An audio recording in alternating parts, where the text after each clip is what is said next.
हमने जब जनधन खाते खोलने की बात की तब भी यही बात निराशा की।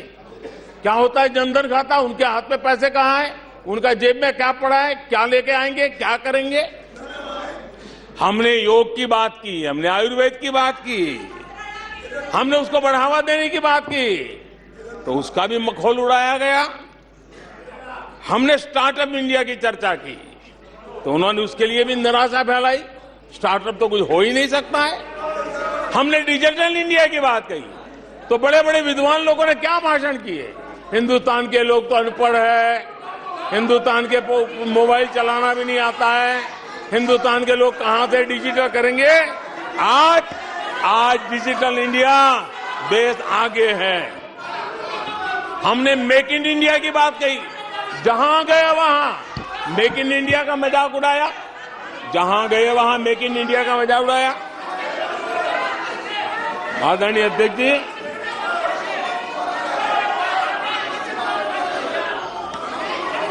कांग्रेस पार्टी और उनके दोस्तों का इतिहास रहा है कि उन्हें भारत पर, भारत के सामर्थ्य पर कभी भी भरोसा नहीं रहा है। भाषण पूरा नहीं हुआ, आदरणीय अध्यक्ष जी, और ये विश्वास किस पर करते थे? मैं जरा आज सदन को याद दिलाना चाहता हूं।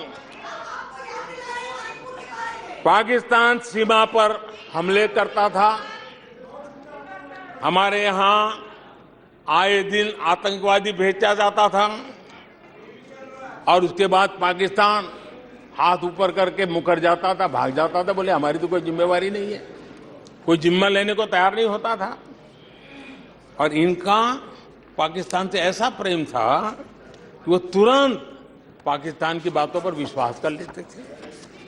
पाकिस्तान कहता था कि आतंकी हमले होते रहेंगे और बातचीत भी होती रहेगी। इन्हें यहां तक कहते हुए पाकिस्तान कह रहा है तो सही कहता होगा, ये इनकी सोच रही है। कश्मीर आतंकवाद की आग में दिन रात सुलग रहा था, जलता था, लेकिन कांग्रेस सरकार का काम कश्मीर के आम नागरिकों पर विश्वास नहीं था। वे विश्वास करते थे हुर्रियत पर, वे विश्वास करते थे अलगाववादियों के पर, वे विश्वास उन लोगों पर करते थे जो पाकिस्तान का झंडा लेकर के चलते थे। भारत ने आतंकवाद पर सर्जिकल स्ट्राइक किया, भारत ने एयर स्ट्राइक किया। इनको भारत की सेना पर भरोसा नहीं था, उनको दुश्मन के दावों पर भरोसा था। ये इनकी प्रवृत्ति थी।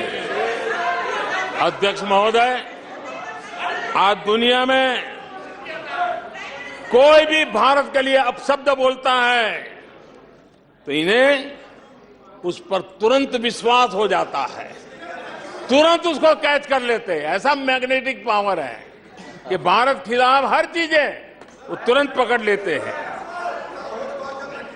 जैसे कोई विदेशी एजेंसी कहती है कि भूखमरी का सामना कर रहा कई देश भारत से बेहतर है, ऐसा झूठी बात आएगी तो भी पकड़ लेते और हिंदुस्तान में प्रचार करना शुरू कर देते, प्रेस कॉन्फ्रेंस कर देते हैं। भारत को बदनाम करने में क्या मजा आता है। दुनिया में कोई भी ऐसी बेतुकी बातों को मिट्टी के ढेले जैसी जिसकी कीमत ना हो, ऐसी बातों को तवज्जो देना ये कांग्रेस की फितरत रही है और तुरंत उसका भारत में एम्पलीफाई करना, प्रचार करना पूरी कोशिश टीम लग जाती है। कोरोना में की महामारी आई, भारत के वैज्ञानिकों ने मेड इन इंडिया वैक्सीन बनाया, उन्हें भारत के वैक्सीन पर भरोसा नहीं, उनको भारत के वैक्सीन पर भरोसा नहीं, विदेशी वैक्सीन पर भरोसा, ये इनकी सोच रही। आदरणीय अध्यक्ष जी,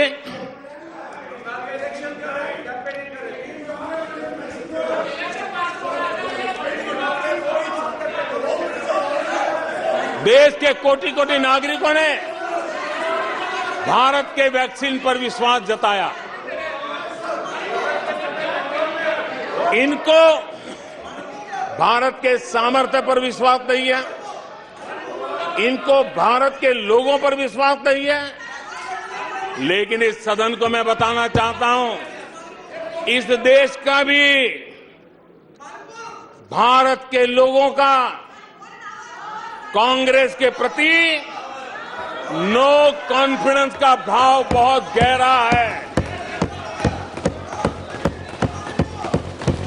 कांग्रेस के प्रति नो कॉन्फिडेंस का भाव बहुत गहरा है भारत के लोगों में। कांग्रेस अपने घमंड से इतनी चूर हो गई है, इतनी भर गई है कि उसको जमीन दिखाई तक देती नहीं है। आदरणीय अध्यक्ष जी, देश के कई हिस्सों में कांग्रेस को जीत दर्ज करने में अनेक दशक लग गए हैं। तमिलनाडु में कांग्रेस की आखिरी बार 1962 में जीत हुई थी। 61 वर्षों से तमिलनाडु के लोग कह रहे हैं कांग्रेस नो कॉन्फिडेंस। तमिलनाडु के लोग कह रहे हैं कांग्रेस। पश्चिम बंगाल में उन्हें आखिरी बार जीत 1972 में मिली थी। पश्चिम बंगाल के लोग 51 सालों से कह रहे हैं कांग्रेस कांग्रेस। उत्तर प्रदेश और बिहार और गुजरात कांग्रेस आखिरी 1985 में जीती थी। पिछले 38 वर्षों से वहां के लोगों ने कांग्रेस को कहा है, वहां के लोगों ने कांग्रेस को कहा है। त्रिपुरा में उन्हें आखिरी बार 1988 में जीत मिली थी। 35 वर्षों से त्रिपुरा के लोग कांग्रेस को कह रहे हैं कांग्रेस कांग्रेस। ओडिशा में कांग्रेस को आखिरी बार 1995 में जीत नसीब हुई थी। यानी ओडिशा में भी 28 वर्षों से कांग्रेस को एक ही जवाब दे रहा है। उड़ीसा कह रहा है नो कॉन्फिडेंस कांग्रेस। माननीय प्रधानमंत्री जी, नागालैंड में सभा की अनुमति हो तो सभा की कार्रवाई इस विषय की समाप्ति तक बढ़ाई जाती है। माननीय सदस्यगण, मैंने पहले भी आग्रह किया था कि नारेबाजी नहीं करेंगे और आप सबने सहमति दी थी।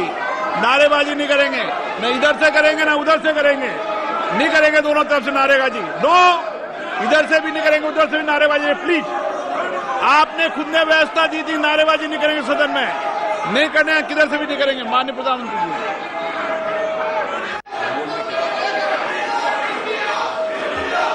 आदरणीय अध्यक्ष जी,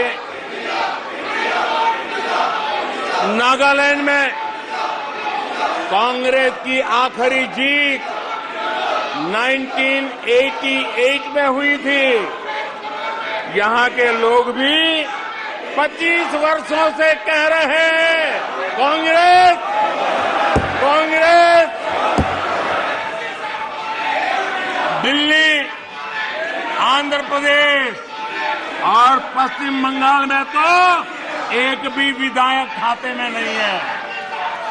जनता ने कांग्रेस के प्रति बार बार नो कॉन्फिडेंस घोषित किया है। आदरणीय अध्यक्ष जी, मैं आज इस मौके पर आपके काम की बात बताता हूं, आपके काम की बात बताता हूं।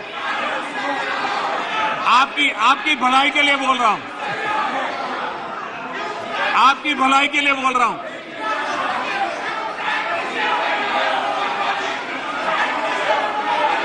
आप थक जाएंगे, आप लोग थक जाएंगे। मैं आपकी भलाई की बात बताता हूं। मैं आज इस मौके पर हमारे विपक्ष के साथियों के प्रति अपनी संवेदना भी व्यक्त करना चाहता हूं। कुछ ही दिन पहले बेंगलुरु में आपने मिलजुल कर करीब करीब 1.5-2 दशक पुराने यूपीए का क्रियाकर्म किया है,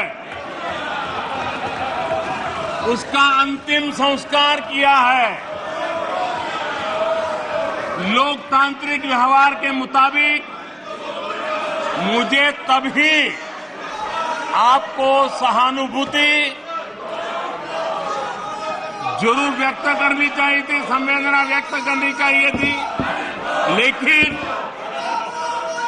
देरी में मेरा कसूर नहीं है, देरी में मेरा कसूर नहीं है, क्योंकि आप खुद ही एक और यूपीए का क्रियाकर्म कर रहे थे और दूसरी ओर जश्न भी मना रहे थे। और जश्न भी किस बात का? खंडहर पर नया प्लास्टर लगाने का।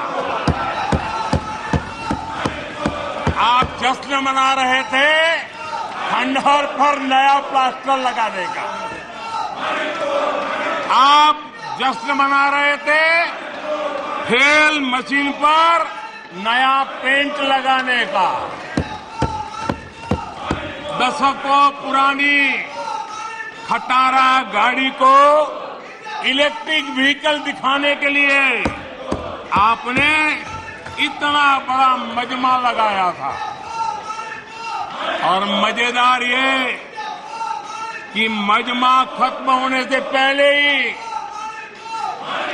उसका क्रेडिट लेने के लिए आप में सिर फुटबॉल शुरू हो गई। मैं हैरान था कि ये गठबंधन लेकर आप जनता के बीच जाएंगे। मैं विपक्ष के साथियों को कहना चाहता हूं, आप जिसके पीछे चल रहे हो, आप जिसके पीछे चल रहे हो,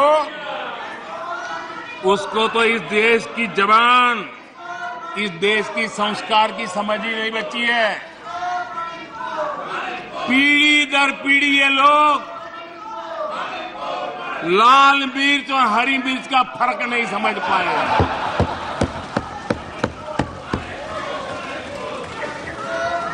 लेकिन आप में से कई साथियों को मैं जानता हूं। आप सबको भारतीय मानस को जानने वाले लोग, आप लोग भारत के मिजाज को पहचानने वाले लोग हैं। वेश बदलकर धोखा देने की कोशिश करने वालों की हकीकत सामने आ ही जाती है।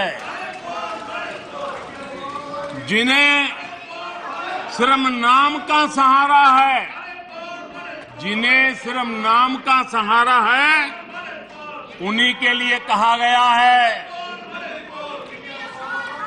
दूर युद्ध से भागते, दूर युद्ध से भागते, नाम रखा रणधीर। दूर युद्ध से भागते, नाम रखा रणधीर।